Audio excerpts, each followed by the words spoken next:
Now from Washington, Homeland Security Secretary Kristi Noem. Madam Secretary, welcome. Oh, thank you, Shannon. Thank you for inviting me. So we know that DHS, this is your biggest event every year. How does that change when you have a sitting president? What are the challenges that you worry about? They keep you up at night. Well, keeping the American homeland secure is a big job, but it is so special that the president, the first time in history, is going to the Super Bowl. So while we have been focused on security operations there for many, many months and have been preparing for this day, to have President Trump be there just amplifies the message that a great game means that everybody got to go, celebrate, support their team, and leave and get home safely.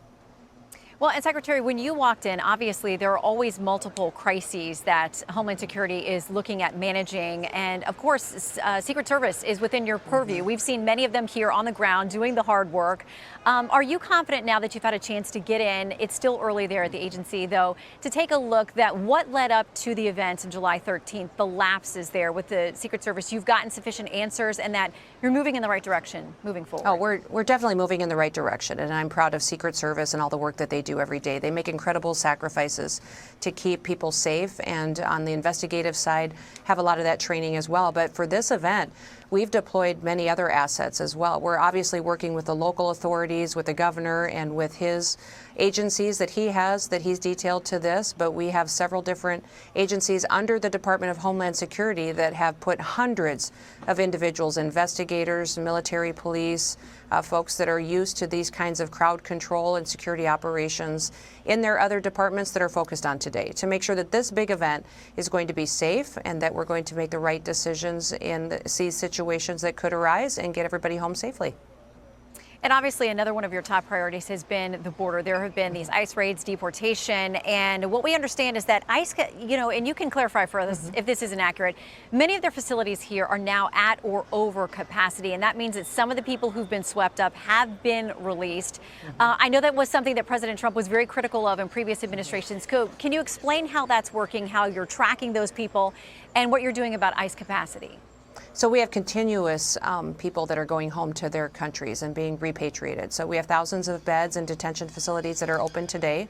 We'll continue to do ops in different communities to get these dangerous criminals off of our streets and to get them home. So it's constantly changing number on what we're doing. And obviously, when we bring somebody in, we want to keep them detained and to send them back home, just like the president promised during the campaign and that he's following through on every day of his administration. NBC reports this. They say a source familiar with his thinking says the president is getting, quote, angry that more people are not being deported, and then the message is being passed along to a number of officials, including you. So you'd be on the receiving end of that message. So I'll let you characterize. What are you hearing from the president about the capacity of people who are being swept up, deported, and whether or not he's angry? Is that accurate? Oh, I talk to the president often, almost every single day, and what he keeps telling me is to keep going, that we're doing great, that the border is secure. We're having 90% less encounters at the border just because of the messaging and how aggressive we've been out on the streets to get these dangerous criminals out of our country. So I'm thankful for that. We've got 3 times the amount of ICE detainees that we brought in than the Biden administration. So what the president is doing is incredible, and he wants us to continue to build on that. So I think what he's concerned about is that, yes, we've had great success in getting rapists and murderers and child pornographers and pedophiles out of our country and away from our children and our families, but he doesn't want us to relax. He doesn't want us to get comfortable and say, okay, well, we've done a good job. He wants us to, put the pedal down and to go even harder, and we will do that. Well, and you're just back from Guantanamo Bay, which is where some of these folks are being sent.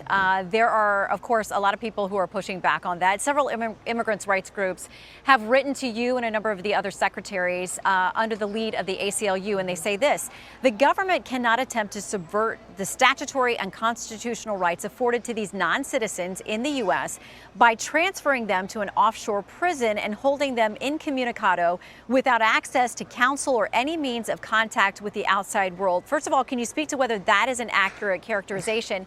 And what do you say in response to their claims about legal rights for these folks? That's just bull. And I just wish they would grow up and really recognize what we're doing here. What we're doing is, of course, we're giving due process to migrants. We've done that all the time following the same procedures we always have been. But where are they advocating for the children that are missing, that Joe Biden lost? Why are they not advocating for these families that have lost children? Laken Riley's family, Jocelyn's family. Why are they not out there fighting for them and saying, thank you, Mr. President, for making sure that our kids aren't going to continue to be killed by drugs and trafficking and have dangerous criminals robbing small businesses in our hometowns?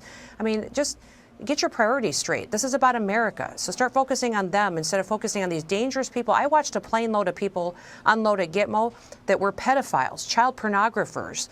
They were drug dealers in our communities, that literally these cartels are partnering with the Chinese to kill our next generation of Americans. That's who we're putting down there at Gitmo. And I'm just so thankful that they're not in our country anymore.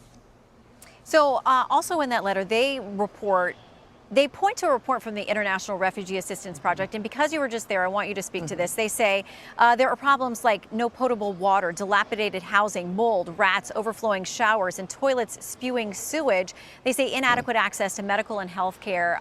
Can you tell us that you were just there? What are the conditions? It was not like that at all. I don't know what they're talking about. Maybe that was under the Biden administration or previously, but it was not like that at all. And our Army is there working hard to stand up the facilities and to meet our standards to make sure that we can use it in a way that it has always been used, but use it properly. We've had migrants there before. We are doing it again. We're going to use our assets that we have to make America safe again. And those claims are not happening today. I don't know what date they're referring to. All right, we've got to leave it there, Madam Secretary. Okay. We know you were in North Carolina yesterday, too, and we know that meant a great deal to folks. You've been on the other side of FEMA as a governor, Yes. and so we know you take that knowledge into this business as well in your new role. Thank you very much for making time. Always good to see you. Thank you, Shannon. You too. All right, kickoff just hours away right here at the iconic Caesars Superdome. My interview with legendary coach Jimmy Johnson. His thoughts on the big game and the Big Easy next.